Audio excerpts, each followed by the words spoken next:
بسم اللہ الرحمن الرحیم شہر رمضان الذی انزل فیہ القرآن صدق اللہ مولانا العظیم وصدق رسولہ النبی الامین الکریم۔ السلام علیکم ناظرین، رمضان المبارک 1441 ہجری کی آمد ہے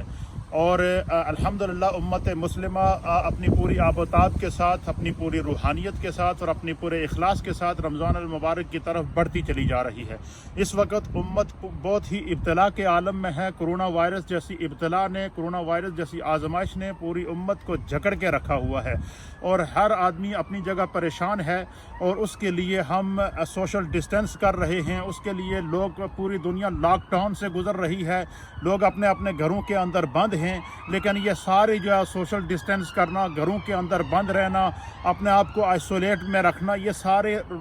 مادی اسباب ہیں، اور اس وقت امت کو مادی اسباب کے ساتھ ساتھ روحانی اسباب کی ضرورت ہے۔ ایسے روحانی اسباب ہوں کہ جس کے اندر اخلاص بھی شامل ہو، جس کا ظاہر اور باطن خدا کی طرف انسان متوجہ کرے، تو اس میں دعائیں ہوں، اس میں التجائیں ہوں، اس میں مناجات ہوں، اس میں تلاوت قرآن ہو، اس کے اندر جو روحانیت ہو، اس کے اندر اخلاص ہو۔ تو یہ ساری دولتیں ہمیں جو اگر اس وقت ہمیں میسر آ سکتی ہیں تو وہ سب سے بڑی نعمت رمضان کی صورت میں اللہ ہمیں عطا کر رہا ہے۔ اور یہی وجہ ہے کہ جب بھی رمضان المبارک کے مہینے کی آمد ہوتی تو اللہ کے پیارے حبیب لبیب نبی رحمت جناب سید العالمین محمد الرسول اللہ صلی اللہ تعالیٰ علیہ وآلہ وسلم باقاعدہ صحابہ اکرام کو خطبہ دیا کرتے تھے اور صحابہ اکرام کی ذہن سازی کیا کرتے تھے۔ رمضان کے فضائل، ان کی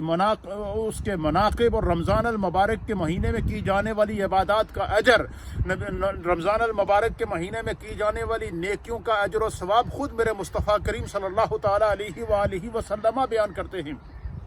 اور اسی وجہ سے حضور علیہ السلام استقبال رمضان کا خطبہ دیا کرتے تھے، اور اس خطبہ دینے کی وجہ کیا ہوتی تھی؟ تاکہ صحابہ اکرام رضوان اللہ تعالیٰ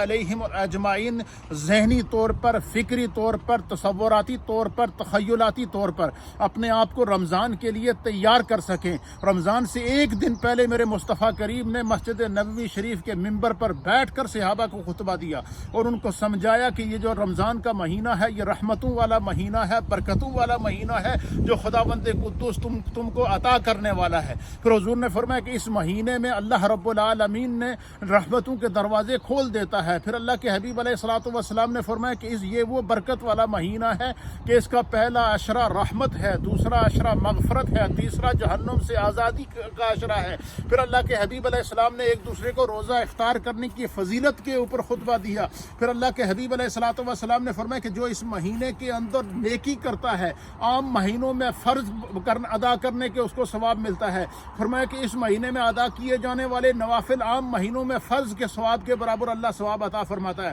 پھر سرکار نے فرمایا کہ اس مہینے میں ادا کیے جانے والی فرض عبادت کو اللہ 70 فرائض کے برابر ثواب عطا فرماتا ہے۔ تو اس مہینے کا اجر بھی حضور نے بیان فرمایا، اس مہینے کی برکتیں بھی حضور علیہ السلام نے بیان فرمائی، اس مہینے کا اجر و ثواب بھی سرکار دو عالم صلی اللہ تعالیٰ علیہ وسلم نے بیان فرمایا۔ اس مہینے کی عبادات اور اس مہینے کی التجائیں اور اس مہینے کی مناجات کو بھی اللہ کے حبیب علیہ الصلوۃ والسلام نے بیان فرمایا۔ تو میری تمام امت مسلمہ کی خدمت میں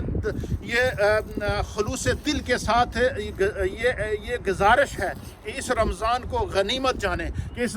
رمضان، حضور نے فرمایا کہ رمضان کا مہینہ آتا ہے تو شیطان زنجیروں میں جکڑ دیا جاتا ہے، شیطان کو جکڑ دیتے ہیں تاکہ شیطان جو ہے وہ کسی بھی قسم کی انسان کی عبادت کے اندر خلل پیدا نہ کر سکے۔ پھر روزہ رکھنے سے انسان کی باطن کے اندر نور آتا ہے، انسان کے باطن کے اندر روحانیت آتی ہے۔ تو اس لیے میری تمام امت مسلمہ کی خدمت میں گزارش ہے کہ اس وقت ہمیں روحانی اسباب کی ضرورت ہے، اور روحانی اسباب کا سب سے بہترین ذریعہ روزہ ہے اور رمضان کا مہینہ ہے۔ اس مہینے میں خلوص کے ساتھ روزہ رکھیں، اس مہینے میں خلوص کے ساتھ عبادت کریں، اس مہینے میں خلوص کے ساتھ تلاوت قرآن کریں، اس مہینے میں نیکیوں کی کثرت کریں، اس مہینے کے اندر اپنے اموال سے زکوٰۃ نکالیں، اس مہینے میں اپنے اموال سے صدقات نکالیں، اس مہینے میں فدیہ صوم نکالیں جو لوگ روزہ نہیں رکھ سکتے، اس مہینے کے اندر جو ہے وہ صدقات فطر ادا کریں، نفلی اور واجبی صدقات کو ادا کر کے اپنے مال کو بھی پاک کریں، اپنے جسم کو بھی پاک کریں، اپنی روح کو بھی پاک کریں، اپنے تصور کو بھی پاک کریں، اپنے تخیل کو بھی پاک کریں۔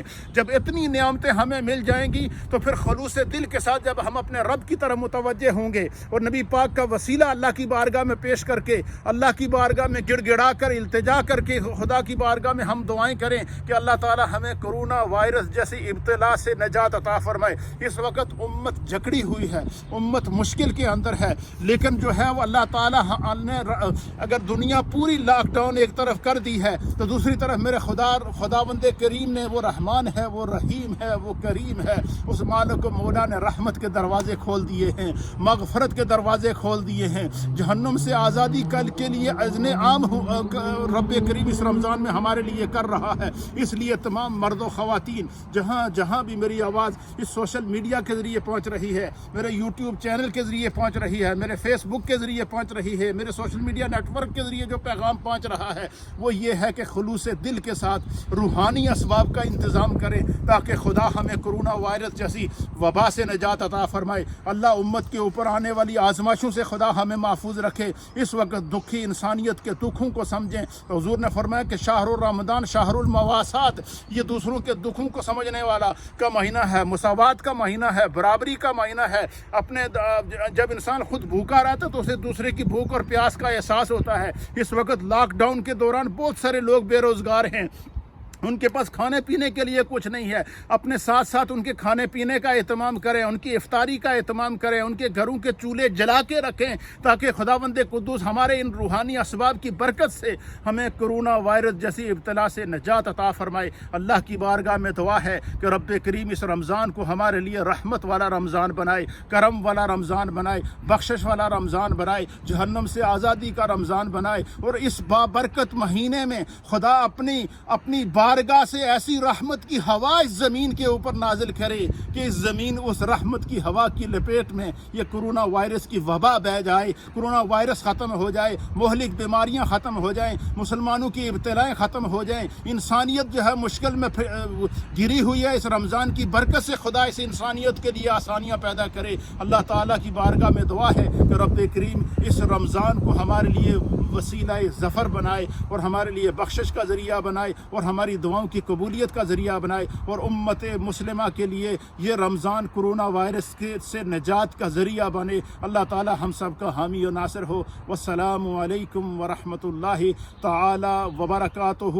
اے خاصائے خاصان رسول، وقت دعا ہے، امت پہ تیری آ کے عجب وقت پڑا ہے۔